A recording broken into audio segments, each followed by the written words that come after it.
what's good, y'all? Welcome to Soul Sister Speaks. My name is JEMAI. I'm your host, and I'm here with the woman that Maya Angelou wrote Phenomenal Woman about. Okay.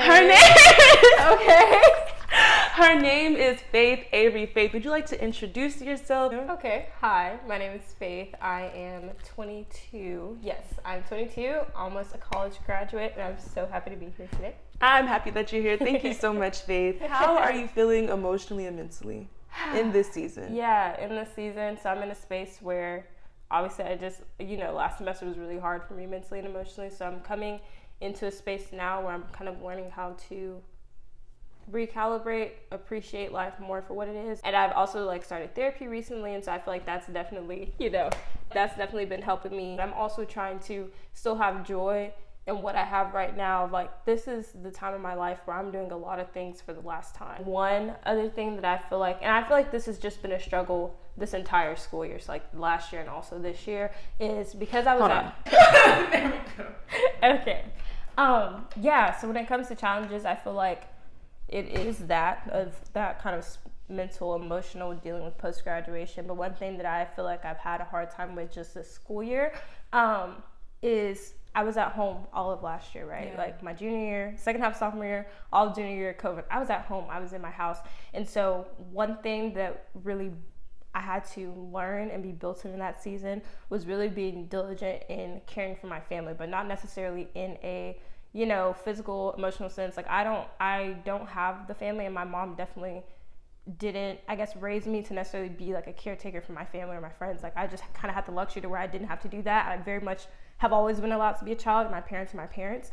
But as I was home, and the more that I grew spiritually, the more that I really saw a lot of spiritual problems in my home manifesting as physical problems. And so while I was at home, that was really when God really built my intercessory muscle. So when I left home after being there for a year and a half and coming to Austin, I still felt that same burden to care for my family in that sense, but it's so hard to do that when I'm not physically there every day. So has it translated into more of a desire, or does it feel more like a responsibility? And both, two things can be true at one time, Mm-hmm. But which do you say it's more of in this time?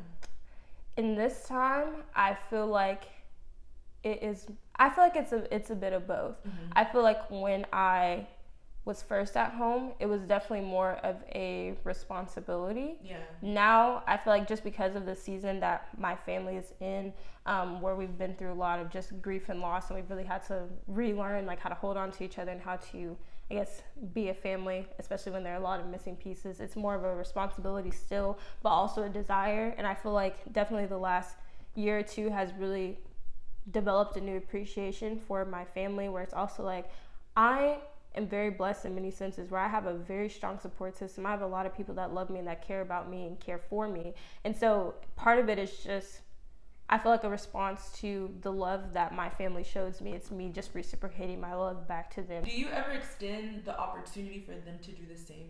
I don't. I feel like I do with my mom. Like I said, me and my mom, we talk pretty much almost every day. And so she's very in tune about, what's going on in my life, how the job search is going. I tell her about all the tears and everything. Whereas my brothers, they don't really know most of what, if I don't tell them, they don't really know what's going on in my life. But I also feel like because I'm the older sister, it's I don't need to worry them about what's going on. I'm supposed to be worried about y'all. Y'all don't have to be worried about me. And so it's very rare that I really tell my brothers the depth of what's going on. And then my dad, I feel like it's the same way. But me and my dad are, how do I describe our relationship? It's very much, hey, how was your day? Oh, my day was good. How was your day, Dad? Oh, it was good. Well, I just wanted to check on you. Have a nice day. That's one thing I will honor you for, just as I'm hearing you talk, and something that I definitely need to work on, is understanding the role that people play in your life. Mm-hmm. And not based off little brother, dad, mom, but based off I've studied you, Mm-hmm. I know who you are, so I know I can come to you for this, and I know I can come to you for that, and not expecting any of them to be anything that they're not. Yeah. Even in regards to your healing, I would say, because you did mention grief and loss, and I know that you've experienced some of that, and of course you don't have to talk about it, but I did want to ask, how do you feel like y'all have healed from grief and loss together, and how are you doing it individually?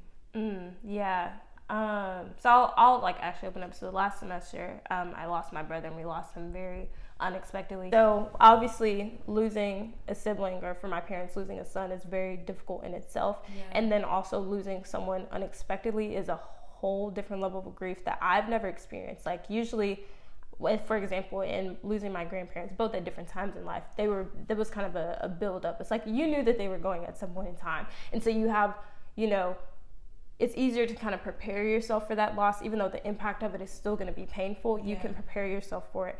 But losing my brother when 7 days ago he was fine, that's a whole different kind of loss. And so I feel like my family, we all kind of deal with things really differently. In the last 7 months, this is the most open I've been about my emotions, but it's simply because I have to be. So my individual point is, I do, because when I remember even the week that I lost my brother, I think I definitely cried, of course, the day of, like 2 days after. I got to when I said, I'm tired of crying, I don't want to cry anymore. And I suppressed my emotions for about 2 days. And then it was like, I was a Coke bottle and somebody put Mentos in me and shook me up. After that, I had to be more intentional about when people are asking me how I'm doing, or if they're just looking at me and they're like, Faith, are you okay? Saying no and doing all those things has definitely been part of my individual process. And being okay with having grief days or just having bad days where it's like, bro, I cannot do anything today because, I'm dealing with this kind of emotion or that kind of emotion. And so that's definitely been part of my healing process, as well as going to therapy. Like I told you, that's part of the reason that I started going. Especially in even 2020 and 2021, like we had already lost so many family members and family friends. And so I got to a point where I was like, Faith, in order to, properly function as a human being, but also relearn how to express your emotions and not feel like you have to be strong all the time, therapy was the necessary step for me. So that's been like my individual healing process. As a family, I feel like the best thing that has helped us, and we don't do this perfectly, so let me be clear about that, but I think the best thing that has helped us is really just when we have low moments together, especially like during the holidays. That was really hard because Thanksgiving and Christmas were the first holidays that we spent without my brother and my grandmother. Both of those holidays without two really essential family members. Yeah. And so those kind of lower moments for us were really just sitting together, crying together, holding each other, and really just, enjoying the memories that we did have. And I think one thing that really helps us is when we remember a funny moment, that reminds us of my grandma or reminds us of our brother. It's, just being able to enjoy those memories and still laugh about them and not wanting to talk about things because it hurts too much or it's too hard, but just being okay with, yes, this really difficult thing happened to us, but that doesn't mean that the life that we shared with that person wasn't still enjoyable, wasn't still memorable, just because it's over more like sooner than we anticipated. And I will say, I feel like my family, we don't talk about how we feel often. And so when it comes to that part of it, I feel like conversation would be beneficial for us, but because we are all kind of emotional suppressors in many senses, I feel like it's kind of difficult for us to heal in that way of just being able to talk about, like, how are you guys feeling today? Do you miss Terrell? Those aren't conversations that we have, but I think could be beneficial for us when it comes to healing. But I feel like that's definitely kind of a baby step thing where it may just take a while for us to get there. You feel like it's one of those, let's just not like move forward and forgive him, but let's try to move forward from that space of grieving. Yeah, I think it's a move forward thing in the sense that, how do I explain it? Because it happened so suddenly, I feel like in many senses it's almost like we're all still trying to process that it happened. Like I said, because we lost him so quickly, I feel like part of it is still just accepting and acknowledging that it happened. And so it's kind of hard to talk about it when you haven't even fully accepted it yourself. And the other part of it is like, well, that's life and we can't really change it, so we can try to move forward from it. And I feel like this is also just something that we struggle with a lot as a Black community, is actually being able to talk about things, to talk about grief, to talk about death. And I feel like, at least in my family, I've lost a lot of people over the course of my life, close to me and not close to me. And I feel like I've never even had a full conversation with my family about, this is what grief is, this is how you manage it, this is how you handle it. If you ever feel like this, you can come talk to me like this. Like, we've never had those kind of conversations. So it's like we're still learning how to do that. So, yeah. Just hearing you talk is making me kind of highlight how I feel like people don't talk about the psychology of grief enough, because you said it's been about half a year since y'all experienced that loss.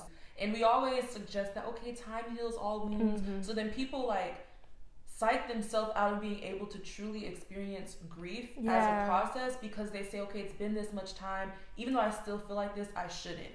But really, like you said, everybody processes things differently. No grief is the same. But again, people don't allow themselves that grace to experience that type of feeling. And why do you feel like that is?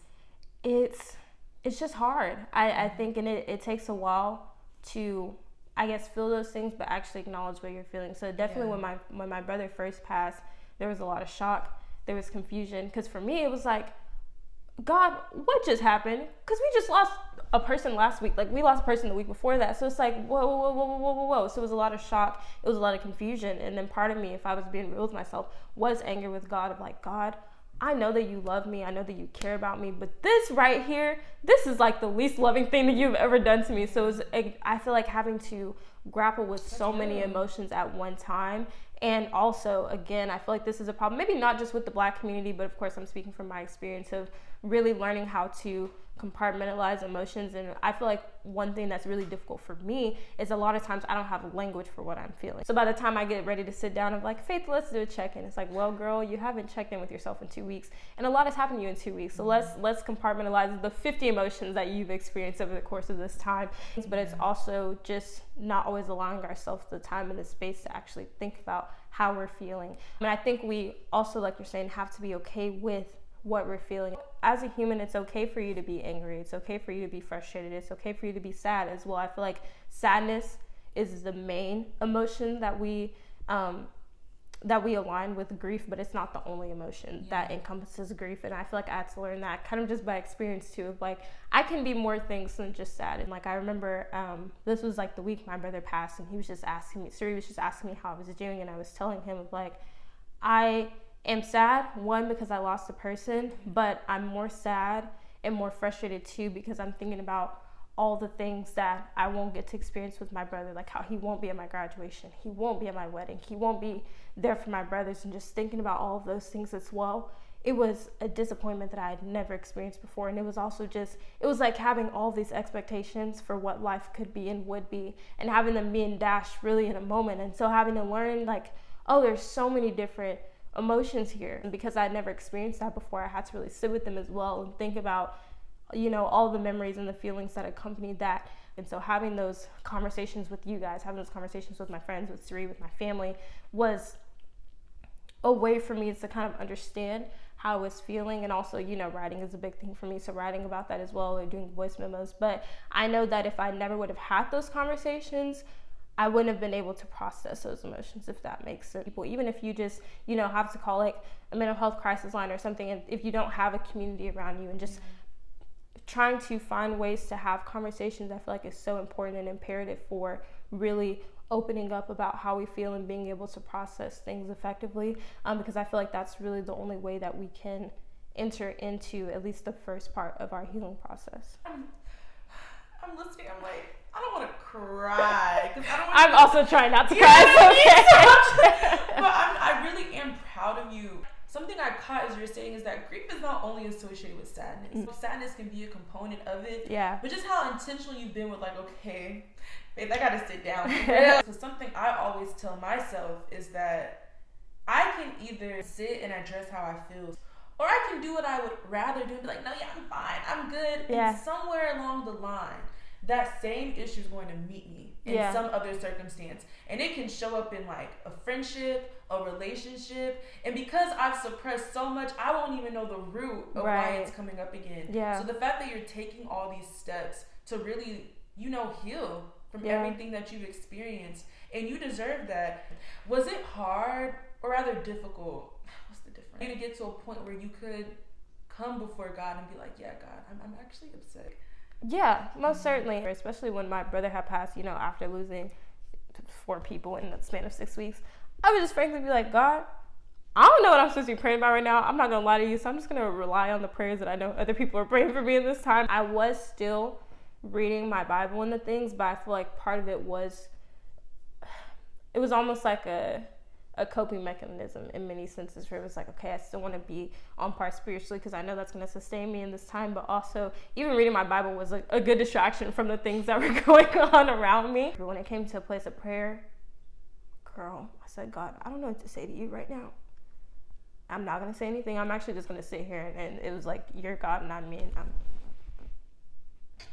And we're just going to sit here. Like, I was like, I don't know what to say. And it was also one of those things of like, okay, I also know like the Holy Spirit intercedes for us. So I'm just going to let the Holy Spirit intercede for me. And so one thing that's helped me with that too is like, okay, if I don't know exactly what to pray about right now, I'm just going to go back, start with, thankfulness, gratitude. God, thank you for this. Thank you for that. Thank you for this. Of course, that's sometimes difficult when we're in hard seasons where it's like, what do I have to be grateful for? But we have so many things to be grateful for. We have life, we have breath, we have the activity of our limbs. Even if we don't, like, just being alive, there's so much to be grateful for in that. And so I would just kind of have to go back and like, okay, let me start with Thanksgiving, reset my gratitude, because if I don't, especially something I've learned in this season too, is there's so much to be grateful for. And especially in, such a hard time where I feel like, everything is not necessarily going my way, where I haven't got my job yet, graduation isn't settled. If I don't allow myself to be grateful, it's very easy to become discontent or bitter. Can you go into like the details of your journey of getting to this point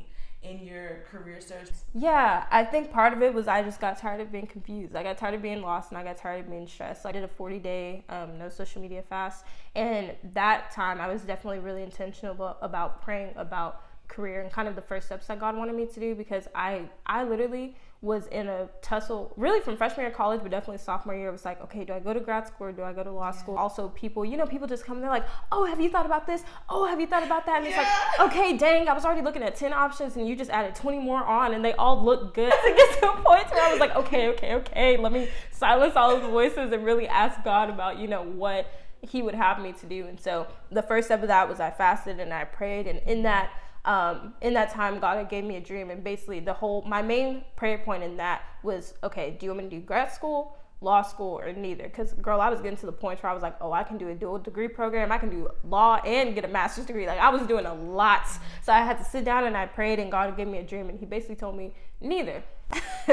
Okay, so the way that I got to peace was really, God gave me no other option. The only instruction he gave me, he said, abide in me, which essentially means sit with me, rest in me, let me teach you, let me grow you, let me prune you, and then all will be revealed. I really just had to get into a place where I'm studying my word, where I'm praying. And I feel like even last semester, because I was obedient in doing that, God built up in me so many more gifts, and he gave me so much more knowledge about him that I couldn't have if I was doing an internship or if I was super active in my job search, because I would have had other things distracting me. So that's kind of how I got to this point to where now it's just a matter of, again, trusting that, yes, one, trusting God and trusting who he is, trusting his character, that he's faithful, that he's trustworthy, that he's loving and caring, and all of these things.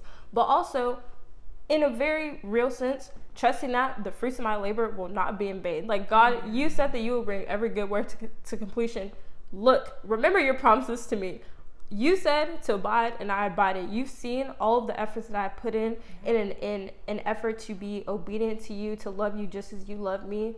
So I'm gonna need you to deliver on that. Like, that's really the only option at this point. I pray a lot now to help my unbelief in the fact that I know that you'll do things for me just as you have done for others, but sometimes there are parts of me that doesn't always believe that. And so having to ask God to help my unbelief in you, and also just reminding me of your promises and your character, I feel like it's been really big for me in this season. I can't even begin to articulate how I know God's going to use you. Thank you, JEMAI. So I did say we're gonna get back to the blog. Oh gosh. And I actually think I'll end it there. Okay. First of all, what's the name of the blog? My blog is called Findings of Faith. Kind of a double entendre on my name, but it's also a Christian lifestyle blog as well. So it's talking about findings of faith, what I myself have found through my walk with Christ, but also faith as in Christ. So what led to you starting your blog? Yeah, so I've had, for most people that know me, I've been writing for a really long time. I attempted to write a novel when I was 7. The idea of a blog, I'm not sure exactly how it came about, but around 2017, 2018, when I was kind of wrapping up my high school career, going to college, initially the blog was actually going to be called Soul Food with Faith. It would have been food for the soul. It would have been food for the soul, yeah. And I was going to have different topics for each day, and Findings of Faith was just going to be a small part of the blog. But the more that, again, like I spent time in prayer and I really just had time to work on my blog and all the things during quarantine, God really just kind of impressed in my heart, like, no, you were trying to do all this extra rah-rah. I'm calling you to talk to the people about God. I said, okay. And so I just kind of prayed, and eventually it just became, findings of faith. And so it's really just a culmination of my passion for writing. It's something that I love to do, and one of the best ways that I communicate, in my personal opinion, is through writing. But also God was calling me to do it because he said, I've poured a lot into you, but I'm not calling you to keep these things to yourself. I'm calling you to share them. I really, really, really encourage y'all to check out Faith's blog. Thanks, really just Faith's page. She does a little bit of everything, and everything she does it very well. So I love you so much, Faith. I love you, girl. I love you. All right, y'all. That was episode 1 of Soul Sisters Speaks. Do you have any final sentiments before I turn off this? I don't. I'm just happy to be here. Thank you for having me. I'm honored. I know people will be blessed by your obedience, so thank you. Bye, guys. Bye. Ooh. Tell about the healer. Greater is the one within and call him as the leader. Teach her how to hold a pretty hand up to the sky. Never wait upon the giver. He'll deliver like a dealer.